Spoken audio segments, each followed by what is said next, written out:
understanding quantum physics, because actually we're moving into a truth that is not as physical as much as it is spiritual. Does that make sense? Yeah, absolutely. It does. When you say quantum healing, do you mean, can you explain to me what you mean? Is that quantum touch healing, or are you talking about sort of a technology that directly works at the quantum level? The quantum, working at the quantum level. Quantum, of course, oftentimes is misinterpreted, and by this I mean, very small, at the very, and not only is it a physical location and a physical type of size, it has a lot to do with moving into the aspect of who we are in a spiritual way. Because, if you were to go in a little spaceship and shrink yourself up to the quantum level and you're running around in our body, you would not recognize us as a body. You'd see all these electrons and neutrons flying around yourself, and it'd look like outer space, so to speak, because there's a lot of space between us. These kind of things are what we need to get a handle on in our healing and teaching of healing. And so that's, the kind of applications we're going to have to go to. And that's what we had to do when West Nile broke loose and nothing could stop it. So we need to move forward with what we can in a solid, repeatable way. At the same time, we crack that door and explore. Now, it's real hard to get away from what I call superstition, but we need to drop back and say, okay, just like you're saying, Jeff, what is the cause as opposed to what we're really looking at as the symptom? And I don't care if you're talking about the problem with the banking system or if you're talking about a sick person. What's the real symptom? What is the real cause? Well, again, in a real sense, you could say it's the heart of whoever's doing it. And I don't mean in a physical way. And when I say, and again, see, we have another expression about emotions connected to a part of the body. When we say in a physical way because of our limited understanding and the way we communicate, but when I say it's a heart thing, we're not talking about healthy pumping of blood. We understand each other. There's an implied understanding that we're talking about an emotion or a value that can't be put into a physical form. And I often, a lot of people say, well, there's no good, there's no bad. But every time that somebody gets smacked upside the nose and their nose starts bleeding, I consider that bad. So when I see a lot of what I see bad things happening to people, I have to say there is bad in the world. There's, from a reference of a physical life on this planet, there are lots of bad things that are happening, but the source may not be what we perceive. And it could be as simple as you were talking earlier, Kerry, about somebody saying, I don't want to get well. Well, it also may be something subliminal that, in other words, they think they want to get well, but they don't remember their soul contract when they came in to this reality, and that's part of the problem which most people have, I would say. In other words, they don't remember what their soul contract was, why they came into this reality, and what they plan to learn. And a lot of times, souls will come into this reality with a certain plan, and then they won't stick to it. They will be sidelined by various events in their life, and so on and so forth, and they will actually, forgetfulness is part of the sort of, if you want to call it, what has happened when our DNA was taken down, and this apparently happened, centuries ago by a certain race of ETs that actually did cause humanity's DNA to, the junk DNA, basically strands of DNA to become inactive, and thus the result of it was our forgetting when we incarnate. And so activating the DNA will begin the memory to start to come back. One thing Dr.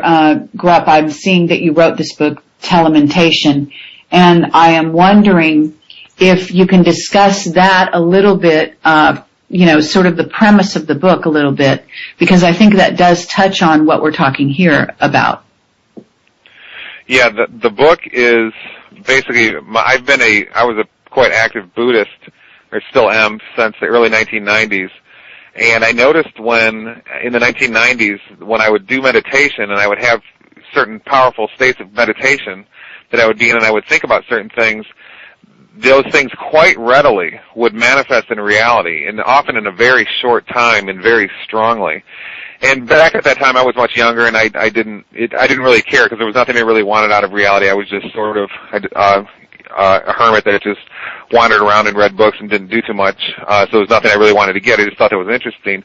But later in life, when I had children and needed money and things, I realized that I could use that to get certain things that I wanted. And basically, that book, Telementation, is my description of how to do meditation, where you can manifest things in reality. Now, that's called the law of attraction by the people who wrote the book The Secret. And as I was saying in the first hour, if you want to learn exactly not how to do this meditation practice, how to manifest things in reality, go read that book. And there's other books, mine included, which are much more specific and tell you exactly what to do. And really, it's a sort of meditation program and almost a life transformation that you have to be involved in, because only from a perspective of some level of spiritual ecstasy, whether it's at a very subdued level or very powerful, something like the Buddha or St. Paul on the road to Damascus, or something like that. Either and any of those levels, you can very powerfully manifest your reality. And the specific point of the Telementation book is to show that it's not thoughts and feelings so much that manifest or that create your reality around you. It's more these deep feelings that we have within us. There's certain layers of feelings that we have in our consciousness, and there's one which I copied a professor named Eugene Genlin from Northwestern University. I think he's dead now. He called a very deep feeling state of consciousness called the feeling mass, and it's really just the soul.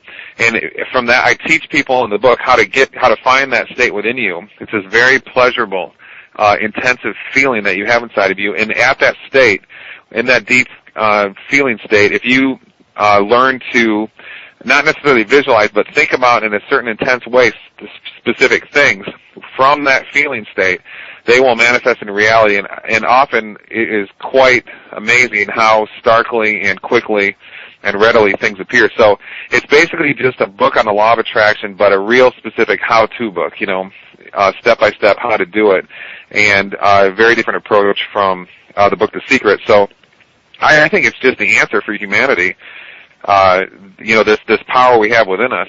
And I don't think we really, there's a lot of other things we need to do. And, all the protests and things people are doing worldwide, those aren't working, because the more protests they have here in America against the wars, the politicians just put more troops over in the wars over there. And we supposedly elected a president who said he was going to end the wars and was going to base everything on change. And the only change he's done is made things worse and increased the war efforts. So the techniques we're using are not working. We need to go back to do what the ancient people did, find out what they were doing in Egypt and biblical times and ancient Greece and the medieval times. There's technologies, spiritual technologies out there that we're just completely ignoring. And I think your other guest is definitely getting at some of the many different kinds.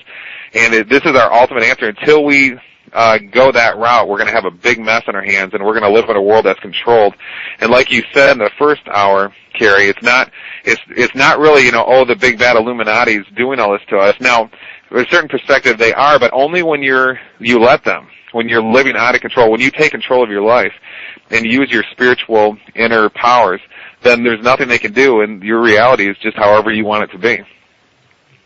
So there you go. It's also how you take it. In other words, you can actually decide, events happen around you for various reasons, and that in and of itself would be complex, but in essence, it's also how you react to them. In other words, you can choose to be made happy or sad. And that goes for things like perhaps the death in the family. It's important to think about what you're doing when you mourn somebody is in essence mourning, yourself.